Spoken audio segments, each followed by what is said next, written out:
फैजाबाद मंडल स्तरीय महारैली आपके अंबेडकर नगर जनपद में की जा रही है। आज की इस महारैली की अध्यक्षता कर रहे आदरणीय वामन मेश्राम साहब। सभी साथी बैठ जाएं, हमारी माताएं बहनें भी अपनी अपनी जगह पर बैठ जाएं। सभी साथियों को मेश्राम साहब को सुन करके ही जाना है।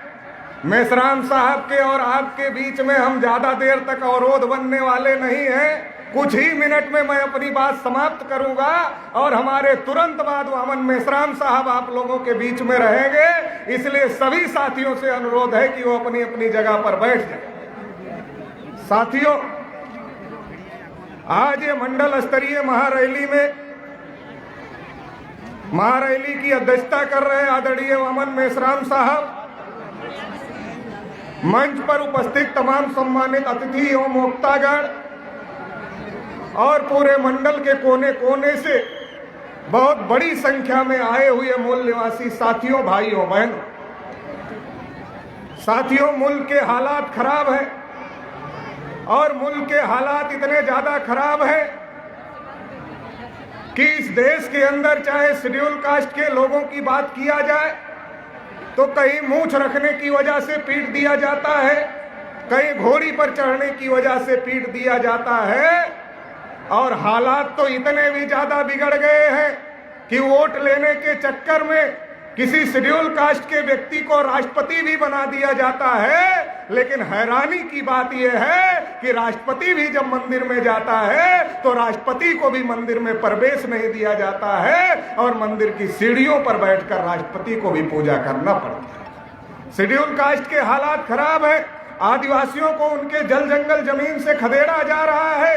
इस देश में अलग अलग प्रकार की माइनॉरिटीज के लोग रहते हैं। सिखों का देश में बड़े पैमाने पर कत्लेआम हुआ और जब सिख किसानों के समर्थन में प्रदर्शन कर रहे थे, धरना कर रहे थे, तो सिखों को खालिस्तानी कहने का काम किया गया। बुद्धिस्टों के जो ऐतिहासिक स्थल है उस पर मनुवादियों का कब्जा कराया जा रहा है। क्रिश्चियनों के संस्थाओं पर हमले किए जा रहे हैं और देश की जो बहुत बड़ी माइनॉरिटी है जिसे मुस्लिम माइनॉरिटी कहा जाता है, आजादी के 74-75 साल में इस देश में मुसलमानों के हालात इतने ज्यादा बिगड़ गए हैं कि मुसलमानों का परसेंटेज जितना देश में है उससे ज्यादा जेल में उनको रखा गया है। इतने ज्यादा मुसलमानों के हालात खराब हो गए हैं और आजकल हालात तो इतने भी ज्यादा बिगड़ गए हैं कि मुसलमान के घर में किस चीज की बिरयानी पक रही है ये मुसलमान नहीं तय करता, बल्कि मुसलमान के घर में किस चीज की बिरयानी पक रही है ये तय करने का काम आरएसएस, बजरंग दल और विश्व हिंदू परिषद के गुंडे करते हैं। कभी भी किसी मुसलमान को पीट दिया जाता है, मॉब लिंचिंग का शिकार बनाया जाता है। साथियों, शेड्यूल कास्ट की पिटाई हो रही है, शेड्यूल ट्राइब की पिटाई हो रही है, माइनॉरिटीज के लोगों की पिटाई हो रही है और देश में जो एक बहुत बड़ी आबादी पिछड़े वर्ग की है जिसका मैं नेशनल प्रेसिडेंट हूं, राष्ट्रीय अध्यक्ष हूं। आजादी के 74 साल में अगर सबसे ज्यादा धोखा, सबसे ज्यादा नाइंसाफी किसी के साथ हुई तो पिछड़े वर्ग के लोगों के साथ में हुई, ओबीसी समाज के लोगों के साथ में हुई और सबसे ज्यादा अन्याय और अत्याचार किसी के साथ हुआ तो हमारे साथ में हुआ।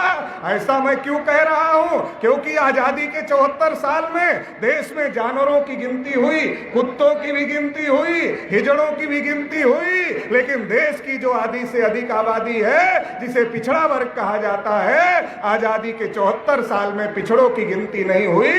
तो साथियों, पिछड़े वर्ग के लोगों को समझने की जरूरत है। हमारे समर्थन के बगैर किसी की सरकार नहीं बनती और हमें खुशी है कि इस महारैली में एक बहुत बड़ी तादाद में पिछड़े वर्ग के लोग भी शामिल हैं। तो पिछड़े वर्ग के लोगों, कान खोल कर सुनो, समझो और घर घर जाकर के बताओ कि इस देश में अगर पिछड़े वर्ग के साथ सबसे बड़ा धोखा किसी ने किया है तो मोदी ने किया है, वो योगी ने किया है। 2014 में मोदी जी बहरूपिया बन के आए थे और ये कह रहे थे कि हम तो पिछड़ी जाति के हैं, हम तो चाय बेचने वाले हैं, हम तो नीच जाति के हैं। हमारे लोग धोखे में आ गए, बहकावे में आ गए और धोखे और बहकावे में आकर के मोदी जी को वोट दे दिया।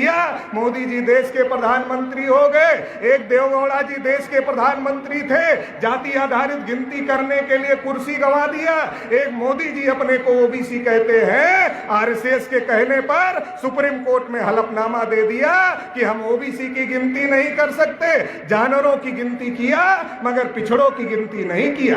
314 पिछड़े वर्ग के बच्चे जो यूपीएससी की परीक्षा पास किए थे, आईएएस की परीक्षा पास किए थे, उनकी नियुक्ति को क्रीमी लेयर के नाम पर रोकने का काम किया। पिछड़े वर्ग के बच्चों का वजीफा बंद करने का काम किया और पिछड़े वर्ग को बजट में एक नया नहीं दिया।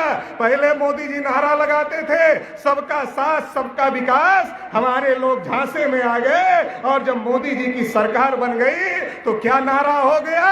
नारा बदल गया, सबका साथ, अडानी अंबानी का विकास, बाकी सबका सत्यानाश। नारा बदल गया साथियों, समझने की जरूरत है। रेलवे बेचा, बीएसएनएल बेचा, इंडियन ऑयल बेचा, भारत पेट्रोलियम बेचा और जो कहते थे देश नहीं बिकने दूंगा, उन्होंने लाल किले को गिरवी रखने का काम किया।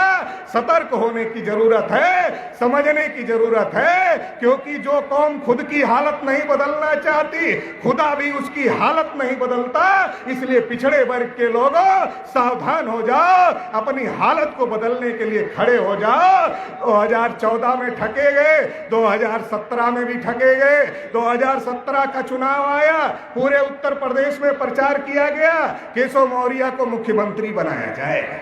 कहीं कहा गया अनुप्रिया पटेल को मुख्यमंत्री बनाया जाएगा, कहीं कहा गया किसी पाल को बनाया जाएगा, कहीं कहा गया किसी और दूसरी बिरादरी को बनाया जाएगा।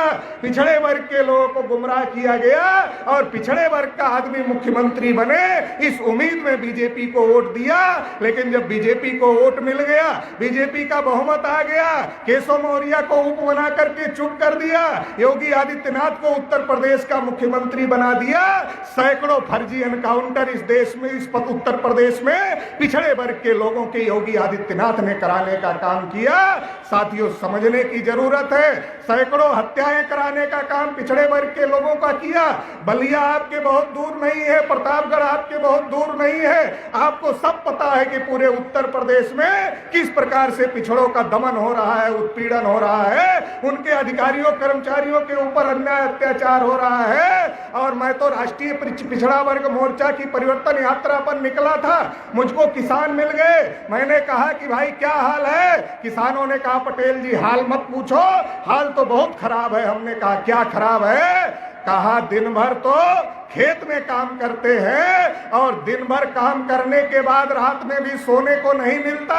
हमने कहा सोने को क्यों नहीं मिलता रात में? कहा योगी जी ने एक तो अपने गुंडे छोड़ दिए हैं, ऊपर से अपने सांड छोड़ दिए हैं। योगी के गुंडे हमारे समाज की हत्या कर रहे हैं और योगी के सांड हमारी फसलों को खाने का काम कर रहे हैं। साथियों, समझने की जरूरत है। फर्जी एनकाउंटर हुआ। एक बात और हम लोगों को समझाई गई थी कि अखिलेश यादव की सरकार होती है तो सारा नौकरी यादव को मिल जाती है, इसलिए हमको वोट दे दो और हम तुमको ही नौकरियां देंगे। तमाम बिरादरियों ने पिछड़े वर्ग के उन्होंने भाजपा को वोट दिया। लेकिन साथियों, उठाकर देख लो गोरखपुर यूनिवर्सिटी में कितने पिछड़ों को नियुक्ति मिली, उठाकर देख लो बादा यूनिवर्सिटी में कितने पिछड़ों को नियुक्ति मिली, उठाकर देख लो जो एपीआई नियुक्त हुए उसमें कितने पिछड़े वर्ग के हैं, उठाकर देख लो जो प्रिंसिपल बने उसमें कितने पिछड़े वर्ग के लोग हैं। उठाकर देख लो आपके साथ नाइंसाफी हो रही है, आपके साथ धोखा हो रहा है। क्रय केंद्रों पर आपका धान नहीं खरीदा जा रहा है, खाद आपको नहीं मिल रही है, आपके ऊपर अन्याय अत्याचार बढ़ गया है। इसलिए परिवर्तन करने की जरूरत है। आजादी के 74 साल में किसी ने भी आपके लिए सही काम नहीं किया, लेकिन पिछले 40-45 साल से माननीय वामन मेश्राम साहब इस काम में लगे हुए हैं कि इस देश में जो एससी, एसटी, ओबीसी माइनॉरिटी के लोग हैं, जो इस देश के वास्तविक बहुसंख्यक लोग हैं, इनके हक अधिकार की लड़ाई लड़ी जाए। 40 साल 45 साल की क्रेडिट देश में किसी नेता के पास में नहीं है। अगर कोई नेता है तो तो माननीय वामन मेश्राम साहब हैं। और वामन मेश्राम साहब कोई ऐसे वैसे आदमी नहीं है, उस वंश के आदमी है, उस खानदान के आदमी है, उस स्थान के आदमी है जिन 500 सूरवीरों ने 1 जनवरी 1818 को 28,000 पेशवाओं को बोटी बोटी करने का काम किया था। उस खानदान के आदमी मेश्राम साहब है। वो आपको पता चले इसलिए मेश्राम साहब को तलवार भेंट करने का काम मैंने किया कि आपको भी पता चले कि उस खानदान से मेश्राम साहब आते हैं। साथियों, उन लड़ाकुओं ने शिवाजी महाराज की हत्या का बदला लिया था, संभाजी महाराज की हत्या का बदला लिया था, और तब ज्योतिबा फूले और छत्रपति साहू महाराज बाबा साहब अम्बेडकर ने लड़के संविधान में हमें अधिकार दिलाया। तब लड़ाई तलवार की थी, आज लड़ाई तलवार की नहीं है। आज लड़ाई तो ईवीएम मशीन पर होती है। बाबा साहब अम्बेडकर ने आपको वोट का अधिकार दे दिया, इसलिए अब अगर मनवादियों को परास्त करना है, अब पेशवाओं को परास्त करना है, तो आपको ईवीएम मशीन का एक एक वोट राष्ट्रीय परिवर्तन मोर्चा के प्रत्याशियों को देना होगा, मेश्राम साहब के समर्थन में देना होगा। अगर ऐसा आप करते हैं तो एक बार फिर वोट से आप भीमा कोरेगांव करने में कामयाब हो जाएंगे। साथियों, इस बार 2022 में वोट से भीमा कोरेगांव होगा, 2024 में वोट से भीमा कोरेगांव होगा, और अपने विरोधियों को परास्त करने का काम करेंगे। इसी आशा और उम्मीद के साथ आप सभी लोगों ने मुझे सुना, इसके लिए आभार, धन्यवाद। जय मूल्य। बहुत बहुत धन्यवाद माननीय चौधरी विकास पटेल जी। साथियों, कोई भी आंदोलन को चलाने के लिए सबसे आवश्यक चीज है निधि का संकलन होना चाहिए। आज राष्ट्रीय परिवर्तन मोर्चा का कारवां इतनी तेजी के साथ आगे बढ़ रहा है कि जन समर्थन अभूतपूर्व जन समर्थन मिलने के साथ साथ लोगों का सहयोग भी मिल रहा है। मैं इस कार्यक्रम का अध्यक्षीय प्रबोधन करवाऊं, उससे पहले कुछ लोग जो है माननीय वामन मेश्राम साहब को बाद में साथियों, ये निधि जो है बाद में दिया जाएगा। उससे पहले साथियों, जिस चीज का हम लोग बेसब्री से इंतजार कर रहे थे, जिस वक्त का, वो वक्त आ चुका है। अब मैं डाइस पर आमंत्रित करना चाहता हूं आदरणीय वामन मेश्राम साहब जी को। आप आए और हम लोगों का मार्गदर्शन करें, अध्यक्षीय प्रबोधन करें। मान्यवर वामन मेश्राम साहब।